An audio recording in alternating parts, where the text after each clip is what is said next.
Potatoes, boil and mash them, stick them in a stew. Potatoes, boil them, mash them, stick them in a stew. It's literally the only one I could think of.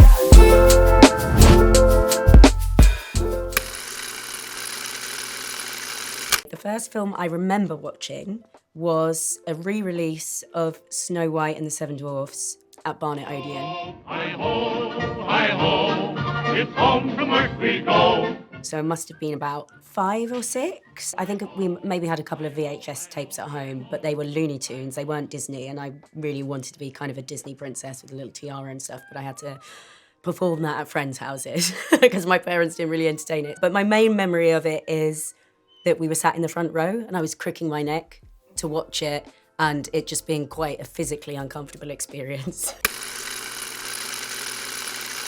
I wanted to be an actor from when I was really small, like 4 or 5 years old. But I think when I really started to notice film was like Saturday matinees after going to gymnastics or whatever in the morning. I'd come back and have a sandwich, and there used to be like old films, so kind of like big MGM musicals, Easter Parade or something like that. We're a couple of sports, the pride of the tennis courts. Or even Sunset Boulevard, that were quite big and dramatic. All right, Mr. DeMille, I'm ready for my close-up. And being quite taken with those when I was young and feeling like they were really exciting and engaging. I'm so embarrassed because probably everyone says it and it's really boring, but it's the Lord of the Rings trilogy. Yes! I think because they're so expansive and epic that I could find something slightly new in it every time, depending on whose point of view I'm following at any one time. They're kind of big and magical and fantastic, and you can get completely lost in them.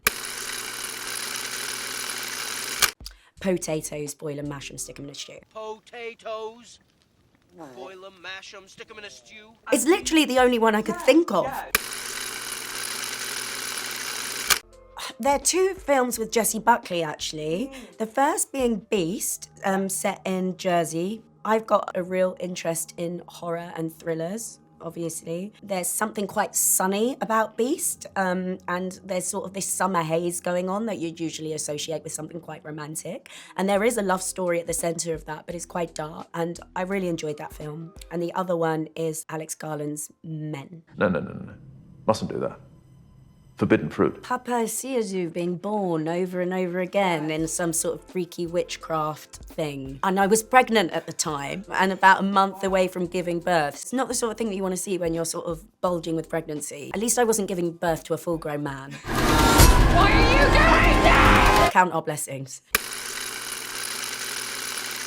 Well, I would say the Art House in Crouch End. That's a lovely cinema. It's got that small sort of little, not a thatched roof, but it's almost like a barn inside. And it's really friendly and sweet and shows great films.